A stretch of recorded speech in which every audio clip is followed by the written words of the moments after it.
Top Companies for Executive Women Celebration. Let me hear a big cheer. Top Companies 2012. Thank you all for being here. Welcome to what is really our favorite day of the year, because we come here in order to celebrate you. Your successes for women really matter. It is now our very great pleasure to welcome to the stage our 2012 NAFE Top Companies for Executive Women winners. The award for Cardinal Health will be accepted by Lisa Ashby. 40 years later, the Sisterhood of the Traveling Pantsuits has replaced Dress for Success, and leaders get deals done in the boardroom, on the golf course, and at the spa. What a journey!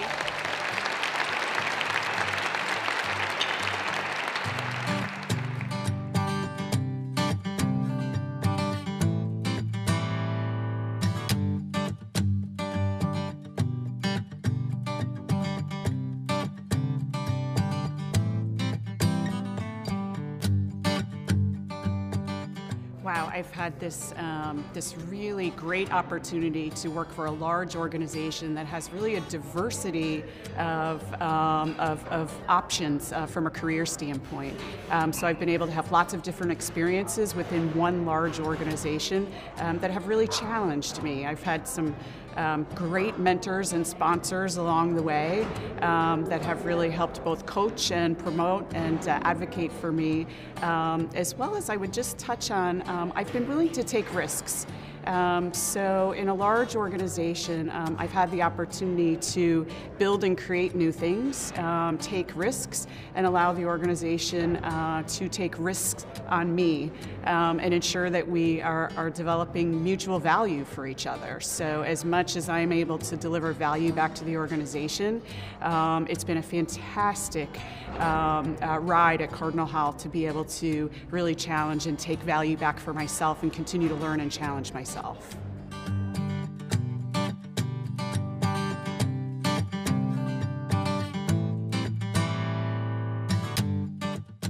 You know, at Cardinal Health, we really have put in a number of different programs that are targeting executive women, and I would encourage all of them to participate in those. And they range from skill sets to behavioral, focus on behaviors. But beyond that, I really am an advocate of really encouraging people to participate in those programs that go beyond just women. And those programs that are targeted at high performers, at high potential individuals, the richness that people get from the diversity of thoughts, experiences, expertise, as well as culture and gender, I think are really important. And at the end of the day, when you really think about it, it's the biggest way that we can influence diversity and inclusion is participating in programs like that in a very diverse setting with very diverse people as well as experiences within them.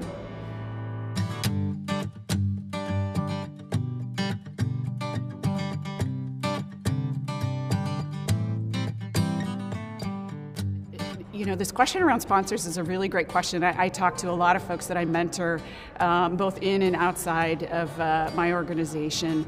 And I think first and foremost, people really need to understand the difference between mentors and sponsors.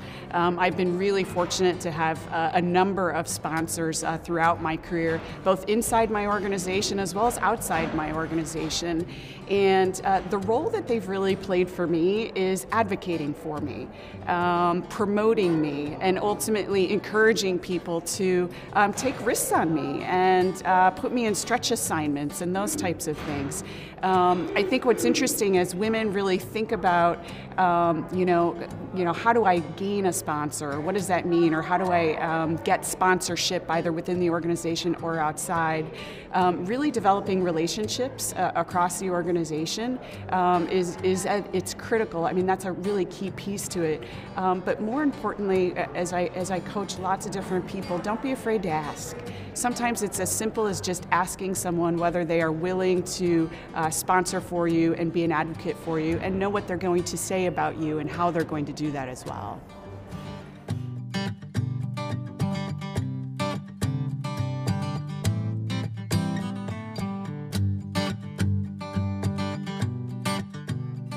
Wow, do I love having a P&L position? You know, I've been in a P&L position. I've had one for 20 years. So clearly I love something about it. And boy, the challenge that comes with a P&L position, you get to learn about all facets of the business and really understand how all the pieces and parts come together to really make a business work at the end of the day. And, you know, in its pure sense, you become the ultimate utility player.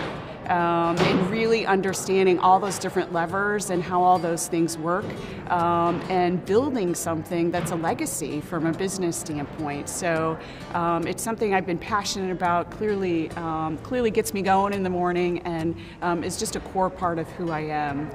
I would absolutely, as you think about other women, encourage other women to raise their hand for P&L positions. I think the diversity of experiences that folks get within those positions is absolutely just creates just a much more well-rounded individual, and the value they can create both in those positions as well as going back into some type of line functions and functional roles. They bring a breadth of experiences with them that they really can't get anywhere else. And lastly, just the level of influence that those folks, as well as myself, have in those P&L positions, both in creating diverse organizations and creating organizations that ultimately deliver value from a business perspective back to the community and the societies that we live in, is really important.